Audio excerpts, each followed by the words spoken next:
New details in the deadly police shooting of a burglary suspect. We've now learned the man who was shot was breaking into the home of his dead brother. RTV6 reporter Jack Reinhardt joins us live in the newsroom with the latest on this investigation. Jack.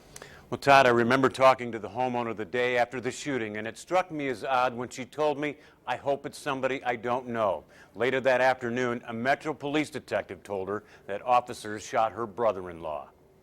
52-year-old Lennon Henry struggled with homelessness, alcoholism, and the police, who had reported 48 contacts with him in the past 9 years. We always, had known him to be very pleasant and kind, and we actually knew also that he was working with one of the community courts to try to get into treatment. They were looking for funding for him, and so he was right at that point in his life where he was looking to really make a change.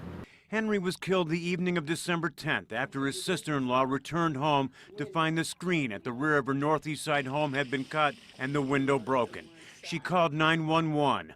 Officers found Henry in the basement hiding under a coat. Investigators say he refused at least 10 commands by officers to surrender and was shot only after he made a sudden grab for the waistband of his pants. That he was found unarmed, police say, doesn't change the circumstances leading up to the shooting. He was in the process of committing a felony. We don't know who he is, what he's got on him.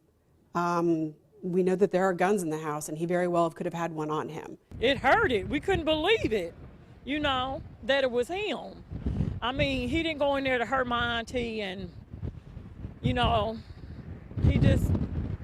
was sentimental. In the past month leading up to Henry's death, his mother died and then his brother passed away. When police recovered his body in the basement, he had a bag with his brother's Colts hats, his brother's shaving equipment, and in his pocket, his brother's obituary. It's a difficult one. It's really touching to me because we knew him as a friend, and I know that it was hard for him. It's really sad for me to hear. Lennon Henry had been in that house so many times before. His sister-in-law, who declined an interview, said today that she often cooked meals for him, gave him a bed to sleep in, gave him a place to turn when he needed help. Todd. Jack, do we know the status of the police investigation into the shooting? Well, the officers remain on administrative duty. That's protocol. And the grand jury will look into the circumstances into the shooting. That's protocol also, Todd. All right, Jack Reinhardt live in our newsroom. Jack, thanks.